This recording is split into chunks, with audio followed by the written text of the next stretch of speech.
I sat there and kind of thinking about trying to think about times that I've experienced racism as a child. And it was difficult to even think, did I experience racism? I realized is that I was so used to what my situation was. I was so used to, if anything, the systemic racism and what my family had to go through and what I was just kind of born into and the circumstances, that I didn't realize that it was considered racism or systemic racism. Being from Salt Lake City, it's funny, because whenever I tell people that, they instantly grab their seats. What? They have black people there? Yes, they do. It wasn't something as a kid that I really noticed until I left Los Angeles and experienced it. Do I remember my first experience? No. But I experienced it every grade. I didn't know that it was bad to be black until I was teased. It made me feel lonely. All I wanted was friendship and love, and the only way I seemed to get it is if I did something extraordinary.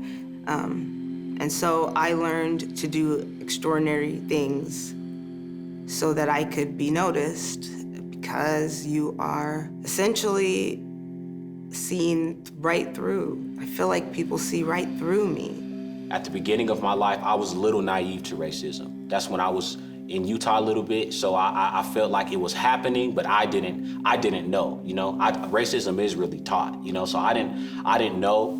I think everybody falls on accountability. If we believe that wrong is wrong and right is right, and that's so black and white, why do we accept it?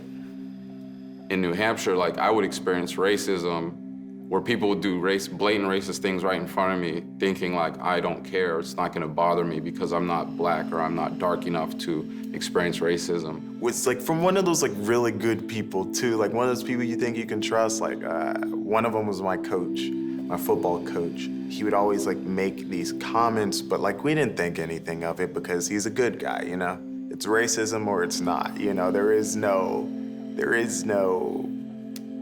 you know what I'm saying? I was in middle school at the time, and I had this white friend, and we were really cool at school. One weekend, we decided, let's have a sleepover at my house. I remember I beat him at a game, and he looks to me and says, well, you got lucky, nigger.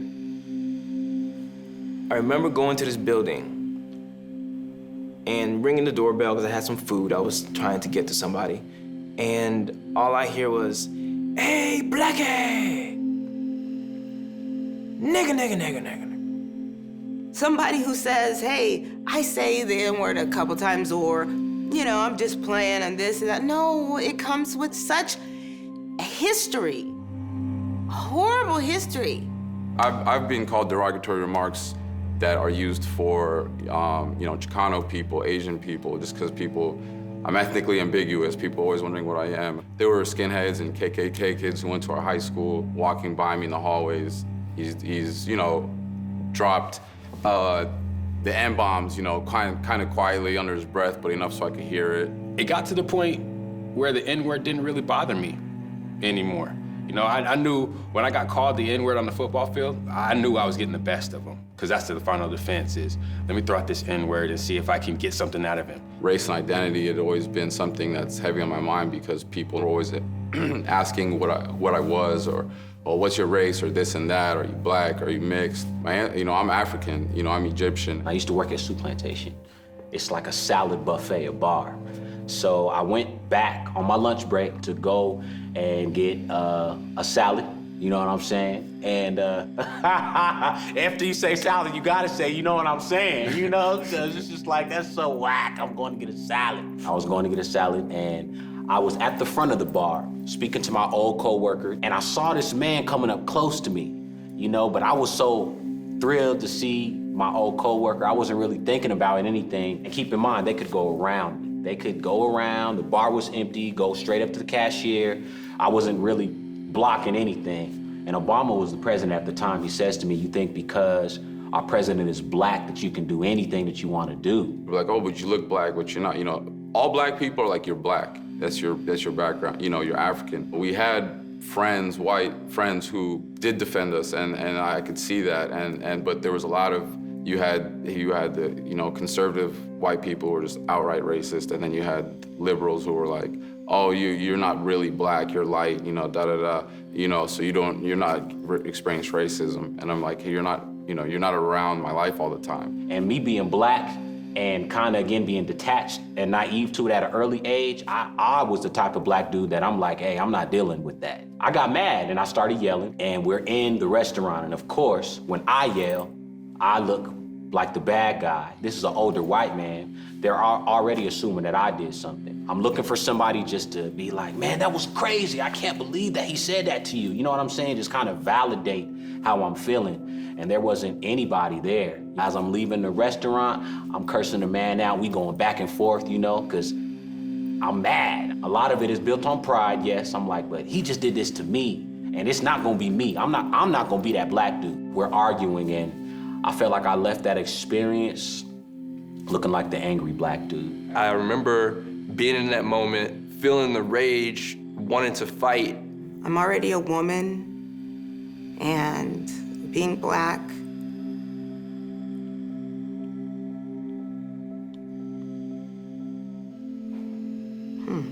didn't think I'd cry. I don't know if it's a good thing, and I'm not proud to say that I didn't always react to when people threw that word at me, because a lot of times I walked away after the moment feeling like less than, feeling like, dang, they took your pride. Yeah, you won this game, but they're walking back to the locker room feeling like they could say that to somebody else. So did you really win? And that used to always eat at me too. And I just want to know what I have to do to be accepted, to be loved, to be wanted, to be treated and respected. I'm not respected. Growing up having to, you know, like just hold in and suppress your justified anger, it's tough. It's a lot of patience and control. Even times when I think that, you know, oh, I got everything under control, I'm cool, like, you know, sometimes you just get triggered too much, or you know, you can't help it. You know, that definitely was something that made me notice at a very young age, you know, how I was viewed by people that didn't look like me. To know that that was the reality of, you know, the way that the majority, I will say, you know, white people, not all, I would say definitely it exists. I'm not one to allow one person to make me think, oh, everyone's like this. I was raised better than that. I have better judgment than that.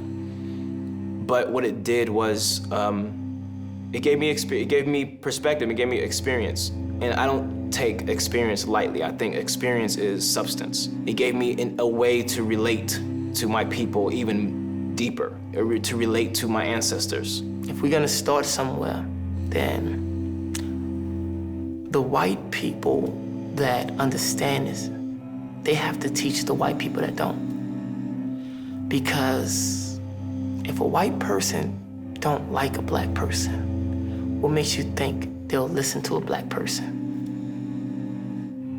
And that's where we start. Where we finish, I guess he's yet to see. As I tried to stay away from what I was seeing on television. I tried to stay away from the fear. I tried to stay away from the shootings. I tried to stay away from the looting. I tried to stay away from it. Whenever I see injustice, whenever I see people in pain, whenever I see people hurting, I must fight for them. I can't not do it. It's how I was raised, to fight for people who need help. It doesn't affect me in a way that I question who I am. It makes me upset, because I don't see myself as ever being less than. I think what's changed for me is I believe it. I believe it now. I believe it.